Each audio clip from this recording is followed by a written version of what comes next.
Zuleika stood gazing pensively, twitching the two pearls between her fingers. Tears gathered in her eyes. She met the reflection of her lover's eyes, and her tears brimmed over. She buried her face in her hands and sobbed like a child. Like a child's, her sobbing ceased quite suddenly. She groped for her handkerchief, angrily dried her eyes, and straightened and smoothed herself.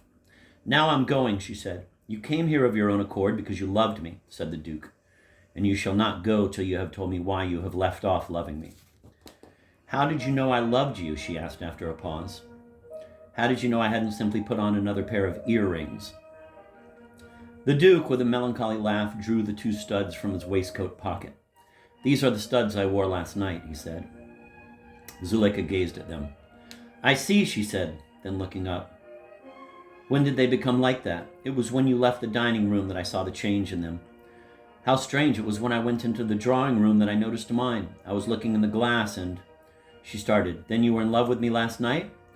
"I began to be in love with you from the moment I saw you." "Then how could you have behaved as you did?" "Because I was a pedant. I tried to ignore you, as pedants always do, try to ignore any fact they cannot fit into their pet system. The basis of my pet system was celibacy. I don't mean the mere state of being a bachelor. I mean celibacy of the soul. Egoism, in fact. You have converted me from that. I am now a confirmed twoist." "How dared you insult me?" she cried with a stamp of her foot. "How dared you make a fool of me before those people? Oh, it is too infamous." "I have already asked you to forgive me for that. You said there was nothing to forgive. I didn't dream that you were in love with me. What difference can that make? All the difference in life." "Sit down, you bewilder me," said the Duke. "Explain yourself," he commanded. "Isn't that rather much for a man to ask of a woman?" "I don't know. I have no experience of women. In the abstract, it seems to me that every man has a right to some explanation from the woman who has ruined his life." "You are frightfully sorry for yourself," said Zuleika with a bitter laugh. "Of course it doesn't occur to you that I am at all to be pitied. No, you are blind with selfishness. You love me, I don't love you. That is all you can realize. Probably you think you are the first man who has ever fallen on such a plight."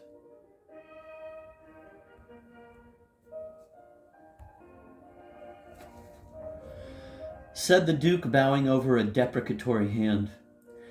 "If there were to pass my window 1/10 of them whose hearts have been lost to Miss Dobson, I should win no solace from that interminable parade."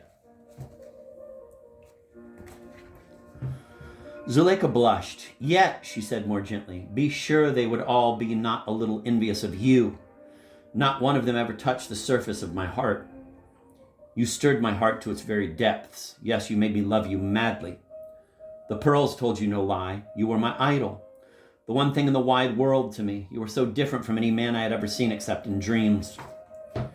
You did not make a fool of yourself. I admired you. I respected you. I was all afire with adoration of you. And now," she passed her hand across her eyes, "now it is all over. The idol has come sliding down its pedestal to fawn and grovel with all the other infatuates in the dust about my feet."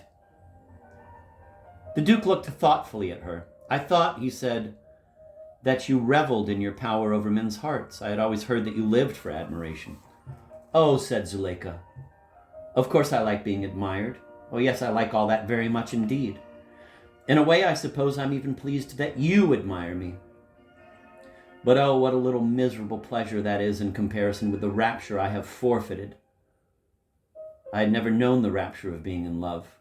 I had longed for it, but I had never guessed how wonderfully wonderful it was. It came to me. I shuddered and wavered like a fountain in the wind.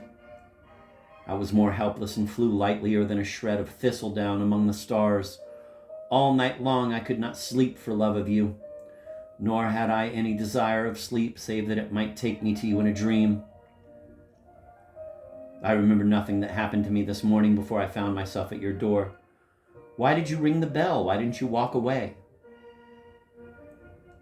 "Why? I had come to see you, to be near you, to be with you, to force yourself on me." "Yes, you know the meaning of the term effective occupation. Having marched in, how could you have held your position? Unless... Oh, a man doesn't necessarily drive a woman away because he isn't in love with her. Yet that was what you thought I had done to you last night." Yes, but I didn't suppose you would take the trouble to do it again, and if you had, I should have only loved you the more. I thought you would most likely be rather amused, rather touched by my importunity. I thought you would take a listless advantage, make a plaything of me, the diversion of a few idle hours in summer, and then when you had tired of me would cast me aside, forget me, break my heart. I desired nothing better than that. That is what I must have been vaguely hoping for. But I had no definite scheme. I wanted to be with you when I came to you. It seems years ago now. How my heart beat as I waited on the doorstep. Is His Grace at home? I don't know, I'll inquire. What name shall I say? I saw in the girl's eyes that she too loved you. Have you seen that? I have never looked at her, said the Duke. No wonder then that she loves you, sighed Zuleika. She read my secret at a glance. Women who love the same man have a kind of bitter freemasonry. We resented each other. She envied me my beauty, my dress. I envied the little fool her privilege of being always near to you. Loving you, I could conceive no life sweeter than hers. To be always near you, to black your boots, carry up your coals, scrub your doorstep, always to be working for you, hard and humbly and without thanks. If you had refused to see me, I would have bribed that girl with all my jewels to cede me her position. The Duke made a step towards her. You would do it still, he said in a low voice. Zuleika raised her eyebrows. I would not offer her one garnet, she said. Now. You shall love me again, he cried. I will force you to. You said just now that you had ceased to love me because I was just like other men. I am not. My heart is no tablet of mere wax, from which an instant's heat can dissolve whatever impress it may bear, leaving it blank and soft for another impress, and another and another. My heart is a bright, hard gem, proof against any die. Came Cupid with one of his arrow points for graver, and what he cut on the gem's surface never can be effaced. There, deeply and forever, your image is intagliated. No years, no fires, no cataclysm of total nature can efface from that great gem your image. Damn, you went for it, huh?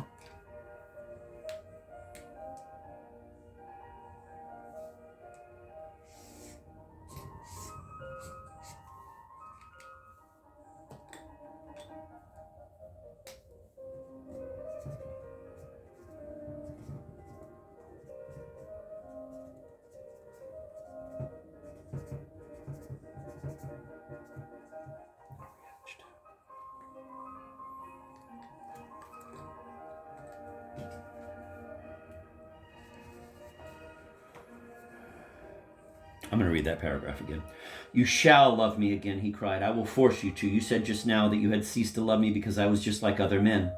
I am not. My heart is no tablet of mere wax from which an instant's heat can dissolve whatever impress it may bear, leaving it blank and soft for another impress, and another and another. My heart is a bright, hard gem, proof against any die. Came Cupid with one of his arrow points for graver, and what he cut on the gem's surface never can be effaced. There, deeply and forever, your image is intagliated. No years, no fires, nor cataclysm of total nature can efface from that great gem your image.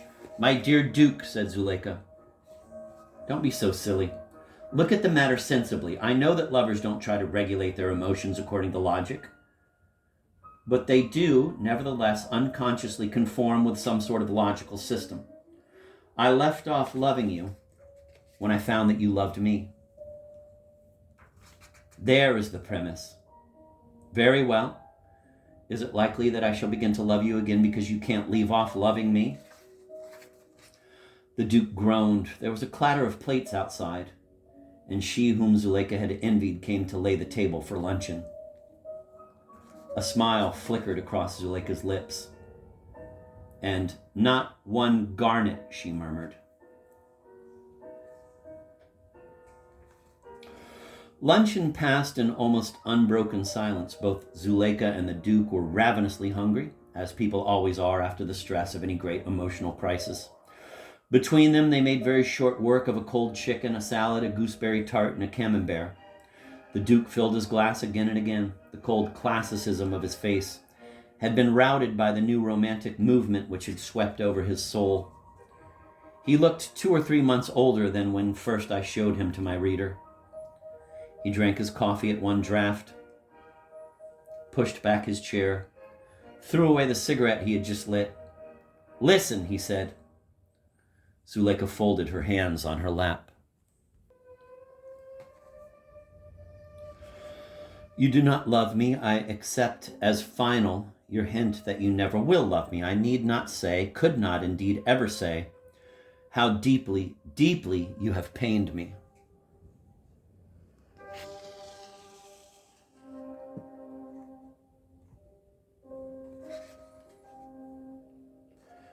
As lover, I am rejected, but that rejection," he continued, striking the table, "is no stopper to my suit.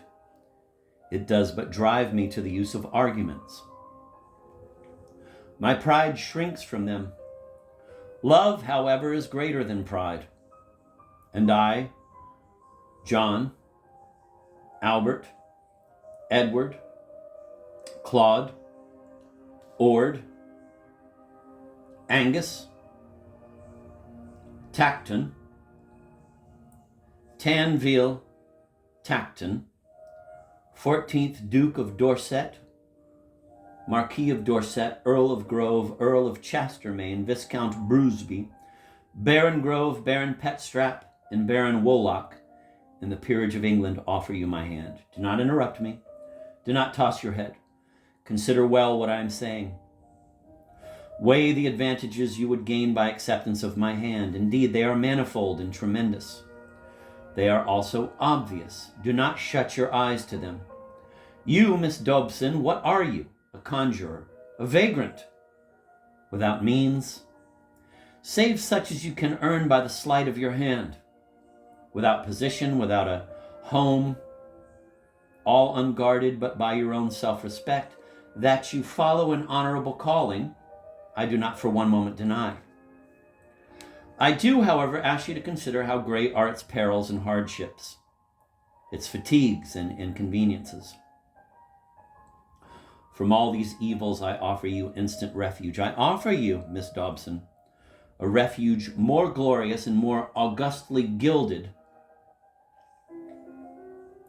than you and your airiest flights of fancy can ever have hoped for or imagined.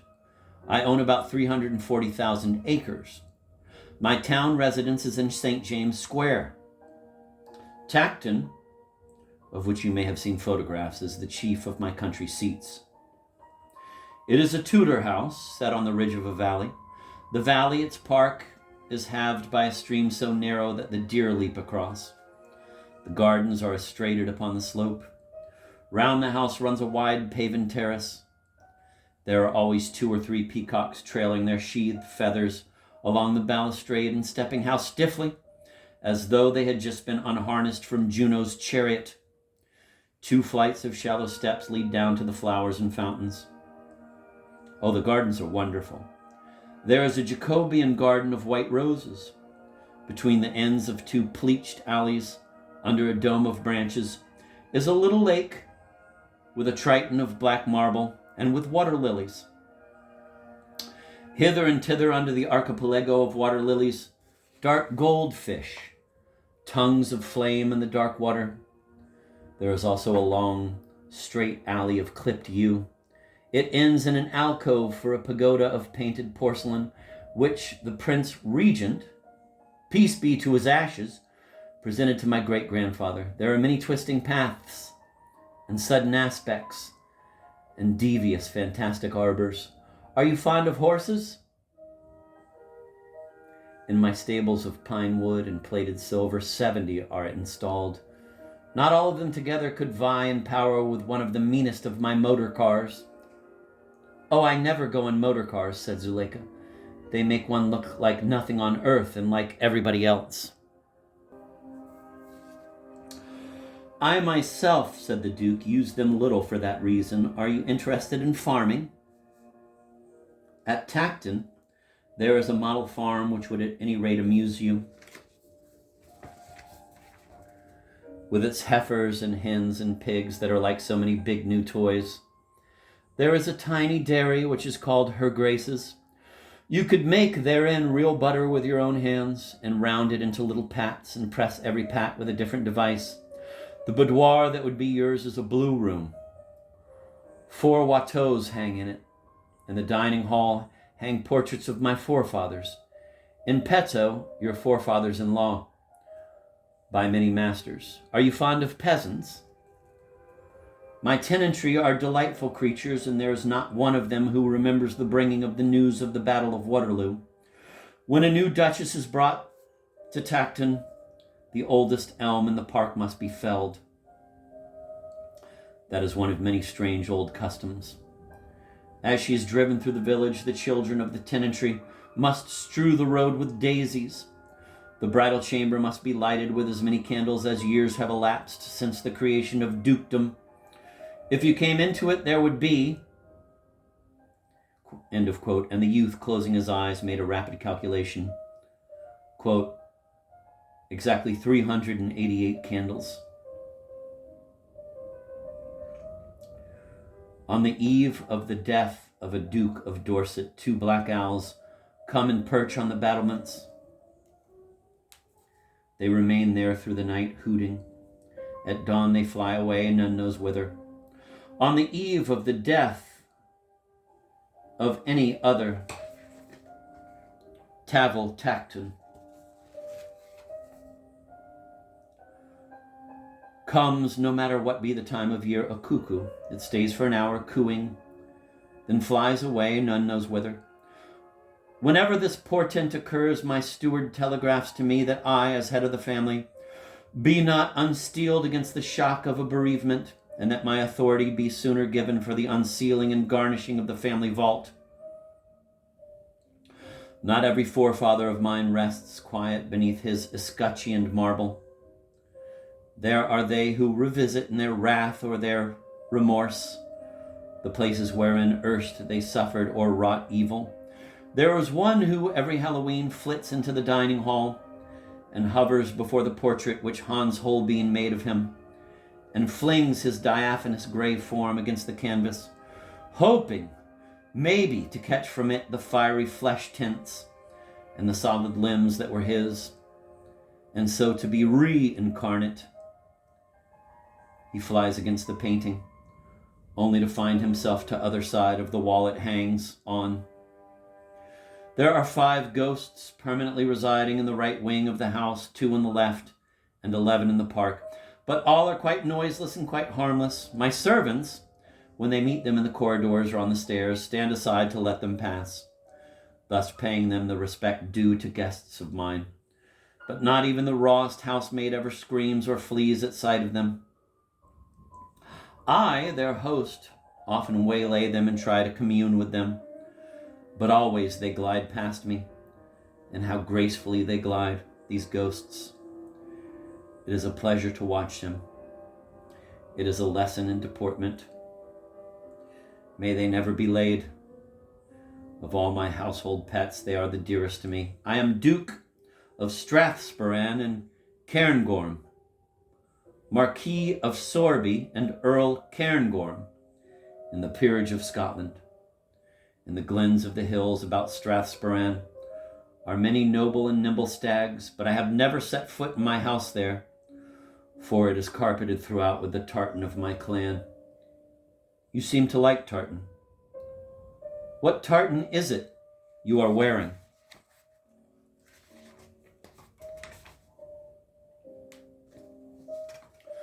Zuleika looked down at her skirt. I don't know, she said. I got it in Paris. Well, said the Duke, it is very ugly. The Dalbraith tartan is harmonious in comparison and has at least the excuse of history. If you married me, you would have the right to wear it. You would have many strange and fascinating rights. You would go to court. I admit that the Hanoverian court is not much. Still, it is better than nothing. At your presentation, moreover, you would be given the entree. Is that nothing to you?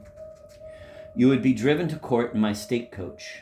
It is swung so high that the streetsters can hardly see its occupant. It is lined with rose silk, and on its panels and on its hammercloth, my arms are emblazoned. No one has ever been able to count the quarterings. You would be wearing the family jewels, reluctantly surrendered to you by my aunt. They are many and marvelous in their antique settings. I don't want to brag. It humiliates me to speak to you as I am speaking, but I am heart set on you, and to win you there is not a precious stone I would leave unturned. Conceive a parure all of white stones, diamonds, white sapphires, white topazes, tourmalines, another of rubies and amethysts, set in gold filigree, rings that once were poison combs on Florentine fingers, red roses for your hair, every petal a hollowed ruby, amulets and 8 buckles, zones and fillets. I know that you would be weeping for wonder before you had seen a tithe of these gods. Know too, Miss Dobson, that in the peerage of France I am Duc d'Utrecht et de la Roche-Guyon. Louis Napoleon gave the title to my father for not cutting him in the boys. I have a house in the Champs d'Elysees. There is a Swiss in its courtyard. He stands 6'7" in his stockings, and the chasseurs are hardly less tall than he. Wherever I go, there are 2 chefs in my retinue.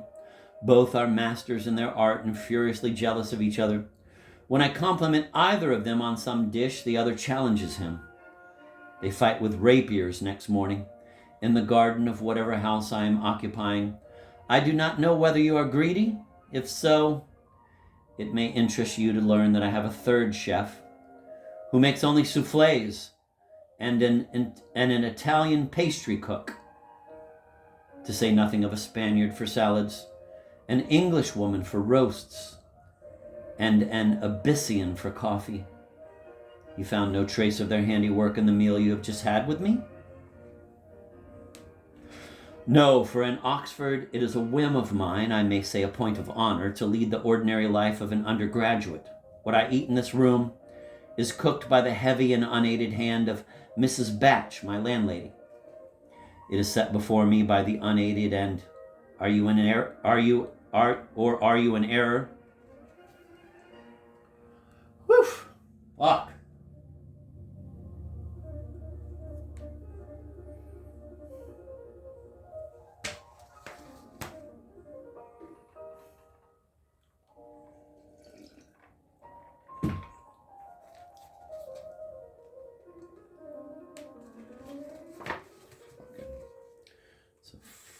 British lingo mouthful.